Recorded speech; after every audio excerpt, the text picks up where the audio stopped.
Ildefonso from PSHM Block 35. Based sa napanood kong video, IoT or Internet of Things na tinatawag natin ngayon, ito yung mga devices or appliances na nakakatulong sa atin. Ito yung like for example, ito yung magandang example ng IoT which is yung CCTV na connected sa ating mga mobile devices through transferring data. And nandito yung mga disadvantages and advantages ng IoT. Una sa lahat is yung convenience ng IoT. IoT devices can automate tasks. Mas pinapadali nito yung araw-araw nating gawain sa tulong ng IoT. Like yung mga gawaing bahay. Ganun. Kasi kahit saan tayo pumunta, marami yung IoT. Yung which is nakakatulong talaga sa pang-araw-araw na gawain. Hindi lang sa bahay, sa trabaho, sa eskwelahan, kahit saan ka pumunta. IoT or Internet of Things is a rapidly evolving technology with the potential of to transform various aspects of our lives. And also it offers significant benefits, but it's essential to be aware to the potential risks and challenges. And so, yun yung sa IoT. Sa ayaw at sa gusto kasi natin, gagamit talaga tayo ng IoT o kailangan na talaga or katuwang na natin sa buhay araw-araw. Which is hindi naman totally lahat. Magkakaiba yung mga tao. Kasi some people might prioritize convenience and efficiency. While the others naman might be concerned about security and privacy. Ganon, yung pinagkaiba ng iba't ibang tao na gumagamit ng IoT.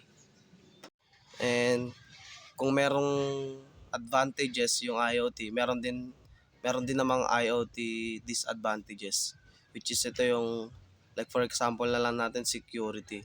Alam naman natin na yung security natin pagdating sa internet or sa like for example yung mga social media platform, IoT devices are vulnerable to cyber attacks which is could compromise your privacy and security.